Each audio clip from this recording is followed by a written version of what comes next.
Hi, I'm Lisa Williams. I never imagined I'd be sharing my story, yet here I am, a 33-year-old marketing executive with a successful career and a life more complicated than anyone could guess. Ever since my father passed away last year, leaving me his estate and investment portfolio, life has been both a blessing and unexpectedly a curse. Lisa, honey, you really should consider seeing that financial advisor I recommended. My mother-in-law, Patricia, suggested during one of our weekly family dinners. Her perfectly manicured nails tapped lightly against her salmon plate. Thanks, Patricia, but Emma's handling everything perfectly, I said, watching her lips tighten at the mention of my best friend and attorney. Darling, you know I only want what's best for the family, she replied, emphasizing family in that familiar, pointed way that always made me feel like an outsider. James, my husband, squeezed my hand under the table. Mom, Lisa's doing great managing everything. I reached for my heart medication, a constant reminder of my rare condition. Patricia's eyes followed the movement, her gaze calculating. Such expensive medicine, she murmured. Thank goodness for your father's inheritance. The following week, over lunch with Emma, she stirred her coffee thoughtfully.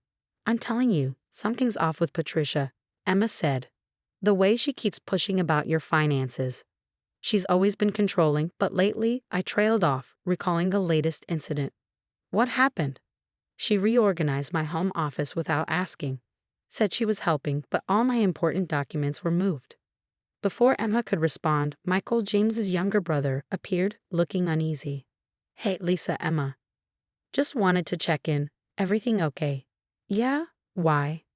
Just be careful with the family documents, okay? Mom's been asking weird questions about your inheritance. As he left, Patricia's friend Diana approached our table. Lisa, darling. Those charity event photos were lovely. Your father would have been so proud, she said, her voice dropping conspiratorially. Though Patricia had interesting comments. That evening, James brought up the charity event. Mom thinks we should combine our accounts, make things simpler. Our current arrangement works fine, I replied, taking my evening medication. But we're family, Lisa. Don't you trust us? The word trust hung in the air. Patricia's increasing presence, the constant suggestions, the missing documents, Emma's words echoed. Just because they're family doesn't mean they have your best interests at heart. I forced a smile. Of course I trust you. I just prefer to keep some things separate. James's smile didn't quite reach his eyes. The next dinner at Patricia's mansion was tense. You're being ridiculous, Lisa. We're talking about securing our future, James pressed. Our future or your gambling debts? Michael's voice cut through the tension. Silence fell over the room. What did you just say? I turned to James, who couldn't meet my eyes. Patricia's smile was razor sharp. Oh, did you know? But really, dear, with your condition, wouldn't it be safer if James managed everything? I reached for my medicine. It wasn't there. Where's my medication? Oh, those old pills. I cleaned up earlier. They were expired. They weren't expired, I just refilled them. Panic surged. The room spun. James's voice became distant. She's being hysterical again. Mom. I woke up in the hospital 2 days later, Emma clutching my hand. Thank God, Lisa. You've been out for 2 days. Emma, something's wrong. They're planning something. I know it. She showed me her tablet, her expression grim. Look. Emails between James and Patricia. Once we prove she's mentally unstable, the inheritance will transfer automatically. Michael entered, looking haunted. Lisa, I overheard Mom and James. They're planning to force you to sign everything over. He hesitated. And James has done this before. What do you mean? His first wife, Caroline. She had a substantial inheritance too. She lost everything. Later that night, Diana slipped into my room after visiting hours. Lisa, honey, I've been gathering evidence. Photos, recordings, conversations. Patricia's done this to others. You're not the first, but I'm making sure you'll be the last. Diana's voice was low but resolute. I've been doing some digging. James isn't just gambling. He's committing fraud at his firm, using client money to cover his debts. I felt a chill as the pieces began to fall into place. The late-night calls, the hidden mail, Patricia's orchestrated meetings. She planned this from the start, didn't she? Like a chess game, Michael confirmed grimly. She picked you for your inheritance, your health condition. Figured it'd make you vulnerable. My phone buzzed. A text from James. The doctors say you're confused. Let me handle everything. Then another from Patricia. Darling, I've scheduled a psychological evaluation for your own good. They're moving fast, Emma warned, but so are we. I've secured your accounts and documented everything about the medicine incident. Diana handed over her latest findings. Photos of Patricia with James's first wife, Caroline. Social events where they discussed their problematic daughters-in-law. Audio recordings of Patricia bragging about fixing family problems. I stared out the hospital window, thinking of every time I doubted myself. All the gaslighting. The manipulation. They tried to kill me, I whispered. They did, Emma said grimly. But they didn't count on you having real allies.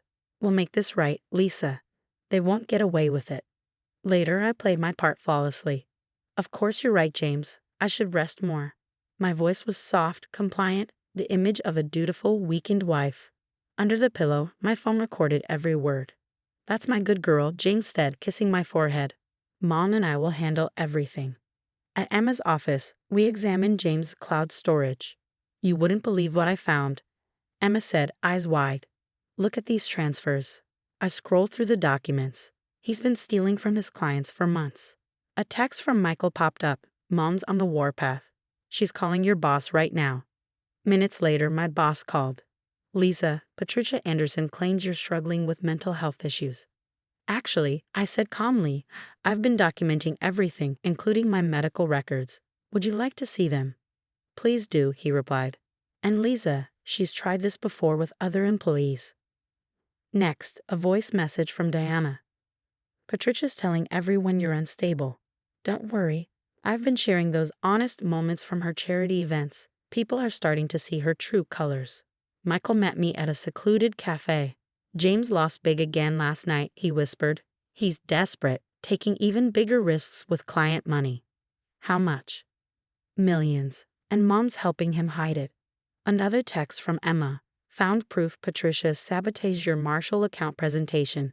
She called them directly. That deal was worth millions. My whole team lost their bonuses because of her. I muttered, anger boiling. Just then, Robert, my father-in-law, showed up at my office, his hands trembling. I can't stay quiet anymore, he said. Patricia, she's done this before. Not just to Caroline. There were others. Others? 3 failed engagements before James. All wealthy women. All mysteriously unstable by the end. He sighed heavily. I helped cover it up. God forgive me. My laptop pinged, a response from James' office department. Emma Sapona had uncovered unauthorized transfers and offshore accounts. The SEC will be very interested in this, Emma said over speakerphone. Diana chimed in with new surveillance photos. James entering underground casinos. Patricia meeting with shady lawyers. Documents being shredded. Time to end this, I said, watching James sleep later that night. For weeks, I had been gathering evidence, playing weak, all while preparing my final move. The next day, my phone lit up with updates. Michael, Mom's panicking. The country club just rescinded her membership. Diana, she's losing it. Screamed at a charity board meeting. Everyone saw it. Emma, final proof of embezzlement. It's worse than we thought. Robert, I'll testify. It's time. I touched my father's picture on my desk. You taught me to play chess, Dad. Every piece is in place. Just waiting for their final mistake. A text from Patricia. Family dinner tomorrow. Important documents to sign. I smiled. They still thought I was their pawn. Game over, I whispered, sending Emma the signal to initiate our endgame. The movers loaded the last box into their truck. Your new place is ready, Lisa, Emma confirmed. James was conveniently out of town at a conference in Chicago, a thinly veiled damage control session with furious clients. My phone buzzed nonstop with headlines. Anderson Financial under SEC investigation. Massive client fund misappropriation uncovered. Turn on the news, I said, savoring the moment. Michael's text flashed on my phone. James is trying to hide from reporters outside his office building. The breaking news ticker scrolled across my TV. Anderson Financial CEO James Anderson accused of embezzling millions. Moments later, Diana called, her voice bubbling with excitement. You should see Patricia. She's at the country club trying to do damage control. They're literally asking her to leave. Patricia's shrill voice echoed through the phone. How dare you cancel my membership? Do you know who I am? Diana's reply was razor sharp. Oh, honey, everyone knows exactly who you are now. That evening, the news hit harder. James Anderson arrested on multiple counts of financial fraud. Emma burst into my office, breathless. Patricia's liquidating everything to cover James's debts. She's losing the mansion. A text from Michael followed. The board named me interim CEO. Mom's hysterical, saying it's somehow your fault. But I never reported anything. I smiled. Their own greed had done them in. Weeks passed.